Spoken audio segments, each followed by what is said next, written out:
Who's the richest person in history? Elon Musk? Jeff Bezos? Bill Gates? Think again. Let me take you back. Not 10 years, not 100, but over 700 years ago. To a time when there were no stock markets, no Bitcoin, and definitely no Forbes list, there lived a man so rich, so powerful, and so generous that his name still echoes through the sands of time. Mansa Musa, the Emperor of Mali. Now let's be honest, you've probably never heard of him in school. They taught us about kings and queens of Europe, about Caesar, Napoleon, and Alexander. But Mansa Musa? They forgot to mention the guy who could literally buy kingdoms with his pocket change. Let's change that today. So, who was Mansa Musa? Mansa Musa was born in the 1380 and became the ruler of the Mali Empire in a 1312. And when I say ruler, I don't mean some tiny corner of land. He ruled over one of the largest, richest, and most influential empires of its time, covering what is now parts of Mali, Senegal, Gambia, Guinea, Nigeria, Chad, and Mauritania. Mali had the most valuable resource on earth at the time: gold. And not just a little gold. We're talking about over half of the world's supply of gold.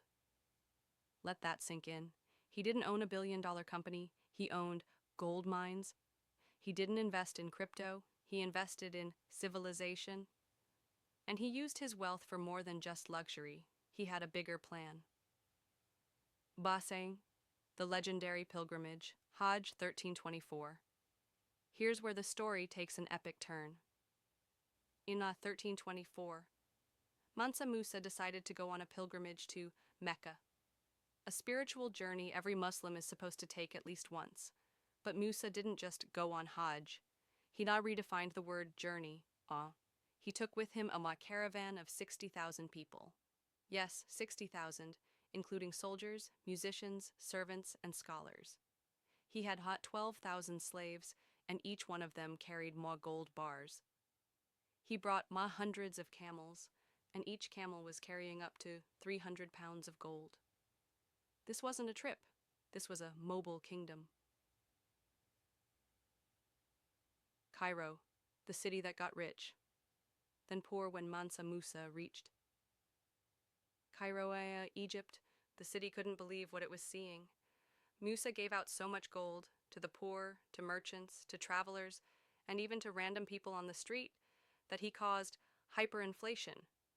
Yes, he made hard gold so common that its value dropped dramatically. For 12 straight years, the Egyptian economy struggled to recover. Imagine being so generous, so loaded, that you accidentally crash the economy of a nation by being nearing too charitable. That's not just rich, that's my generosity broke your system. Rich. And here's the wild part. He wasn't doing it to show off. He genuinely believed that sharing his wealth was the right thing to do. That's the heart of Mansa Musa. Powerful, wealthy, but he humble and purposeful. The return to Mali, building a golden legacy. When Mansa Musa returned from Hajj, he didn't just sit back and relax, he got to work. He built odd schools, universities, mosques, and libraries. He turned the city of Timbuktu into a world-famous center of learning, a place where scholars, poets, architects, and artists from all across Africa and the Middle East came to learn and teach. He attracted people not just with wealth, but with wisdom.